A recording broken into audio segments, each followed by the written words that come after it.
Hey there, welcome to another episode of Shop Tips, and today we're going to go over painting gems in a quick paint sort of way. So with all things, it's great to take a look at some references first. And here I pulled up a stock photo of some really pretty red gems, just so that I can compare little details to, even though I have in mind some general information about how light works. It's just always good to have a reference. So some things that I'm noticing here in this stock photo is the way that light goes through these gems. So these gems are clean cut, and the way that they're cut, the facets catch the light source. So we're gonna see some of that. And I also notice how the light goes right through them and actually casts some of the color inside the cast shadow. These are really important details to note. I also noticed that in some of these cuts, most of them actually, there's more darkness, there's a darker look, more shadow in the top area of the gem. Some of them not so much, but others the way they're cut generally. So the first thing I'm going to do is start with a layer that we're going to alpha lock later. But for now, we want to find the hardest brush in your inventory. I preferably like square brushes because it'll help me get the kind of jaggedness. But you could use the Photoshop round brush, the hard round, but you really want a hard brush for this. And we're just going to make a shape. And then I'm going to take my eraser and clean up some of the lines. Kind of get some straight edges. I want to vary it a little bit. This is going to be a roughly cut gem. Alright, once you have a shape that you like, now you can go up to this little checkerboard icon while you're selected on the layer and press it down. And what this does is it alpha locks the layer. What the alpha lock layer does is it prevents you from coloring outside that area. It's actually really super handy, and we'll make this very quick. With your alpha layer now locked, you can adjust the color however you want it to be to start. My suggestion is to work with a midtone. With my color picker up here, you're going to want to pull colors from anywhere around here. So your midtone is going to come from about here. That's where you want your gem to start. Your darker tones are going to sit about there, and your brighter tones, what you'll see in the bottom of the gem, will be up in this area here. So now with our midtone, dark tone, and light tone picked out, it's time to think about light source. So the light source that we're going to play with here is going to be coming down from above us. And generally, if you're outside, this is a bluish color. But we're going to have a light source that's coming from us. We're going to be the light looking on, or just over our heads. And you're also going to have that skylight, which is going to create the facet look. So back to our alpha layer. I'm going to take my dark color that I picked out and hop on my hard round brush and start giving my top that dark color. And I'm just going to make it easy and choppy like that. And I'm going to grab my lighter color and do the same thing along the bottom. Just a pass like that. Keeping the brush hard like this and varying your pressure helps with creating the effect of that gem look.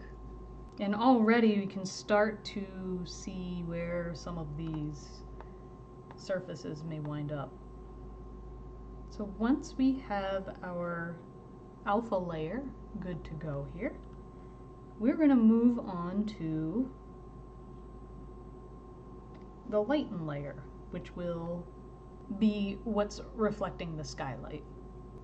Now for your lighten layer, you're going to make a new layer and you're going to set the layer mode to lighten. And then you're going to grab a nice pretty blue color, as bright and blue as the sky may be, up in this range. And now on your lighten layer with that very pretty blue from the sky, and it's going to look intense and look a little bit weird, but trust me on this. Get your hard brush and draw out your first facet. And let's see, I think my first facet is going to be I'm gonna have it come from the side here.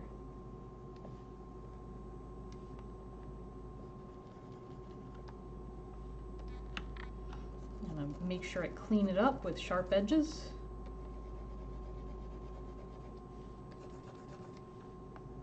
Because gems are sharp, not woogity.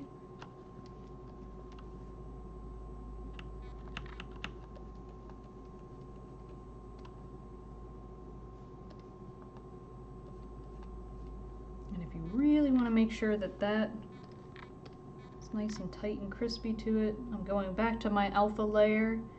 I'm hitting the magic wand tool, going back to my lighten layer, deleting that leftover.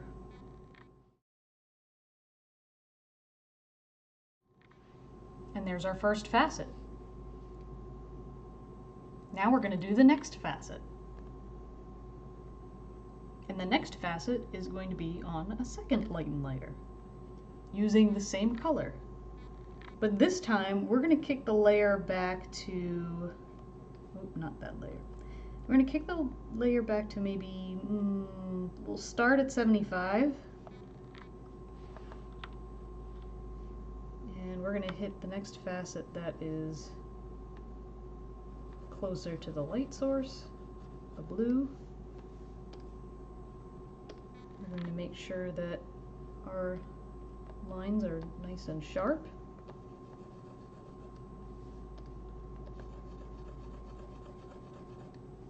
Because we are a gemstone.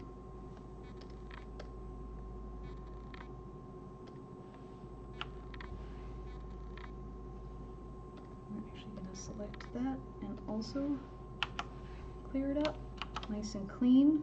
Beautiful. And now that I'm noticing, I'm actually going to take the opacity down on that one just a little bit more. Perfect. Maybe a little bit more. Yeah, that's about right. All right. And then our third layer that we're going to do is a multiply layer, and this one is going to just capture some of the shadow that's happening in this area of the gem. We're going to go with like a light bluish gray for this. I'll show you what it looks like on normal. On the normal layer mode, it's about this color here. But when we change that layer mode to multiply, it becomes a nice shadow. And I may actually kick back the opacity on this too, once we have a nice clean look. So again, clean that, select that, clean it, and then the rest we just clean up with the brush.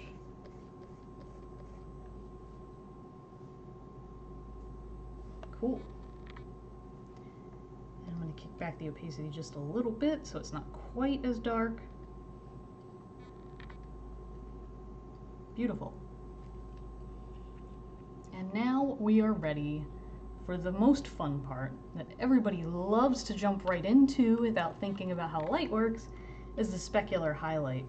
The specular highlight, you can do it on a lighten layer or a normal layer, but basically this is going to be the brightest bit.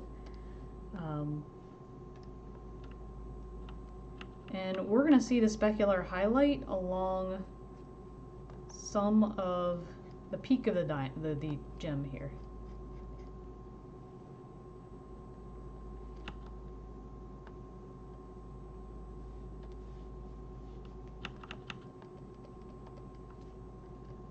And honestly, this bit takes a bit of tweaking.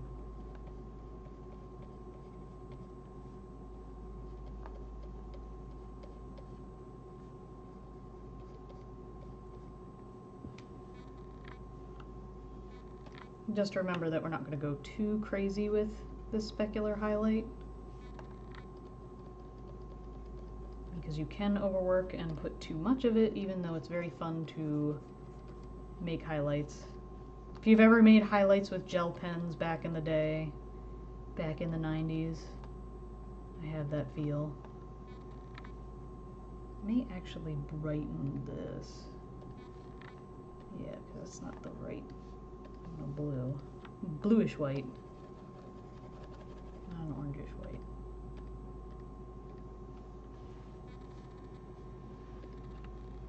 A teeny bit of that highlight going into the next facet. So this just takes a little bit of tweaking, but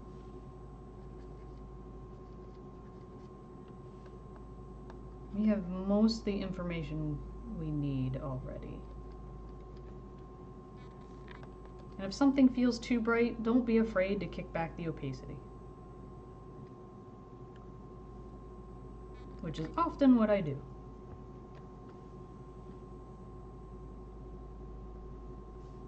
Cool, so we're almost there.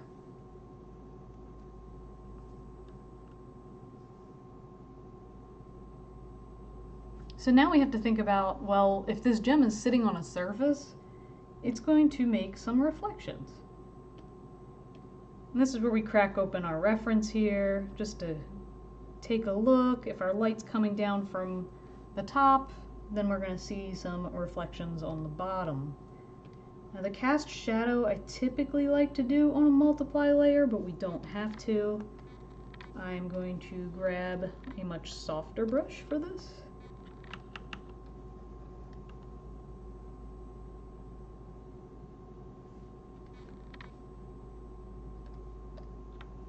Oh, yeah, a softer brush. I'll do a hard brush.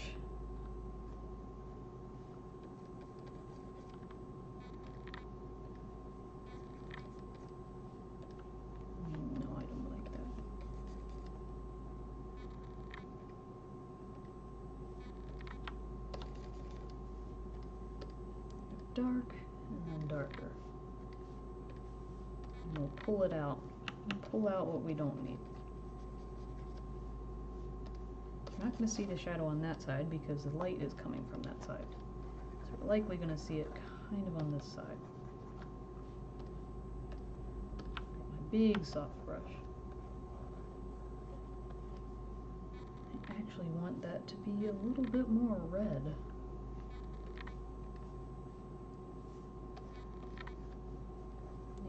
Warm up the shadow.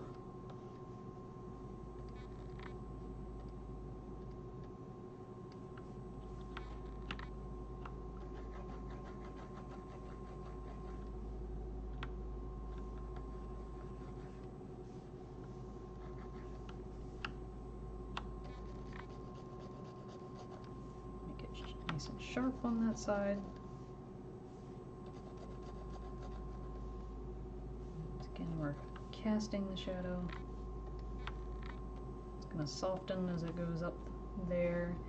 And now the real fun part is we're going to see some of this color in there. And we're going to pick something around this area very lightly. We'll see some of that glow.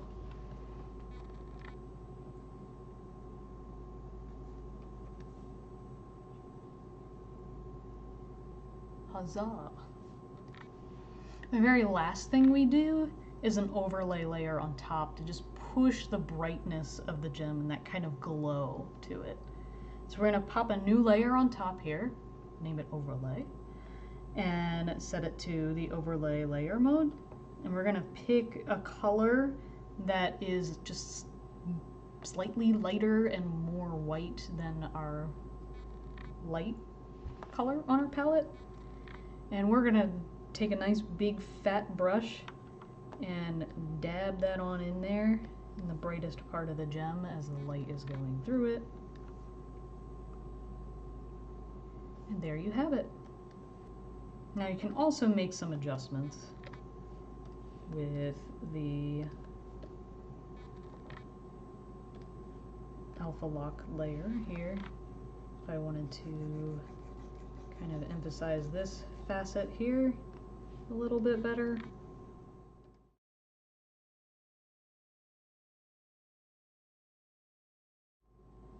So there you have it, how to paint a gem.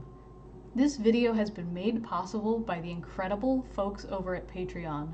Thank you so much for your support. Your support goes a long way into helping me with my freelance dailies and for making videos like this available to the community. So thank you so much. If you like the video, please give it a like, consider sharing it with a friend, and consider subscribing. The Photoshop file will be available to my folks over at Patreon along with the video. So thank you so much. Also, the video is brought by Jade. I guess it's over.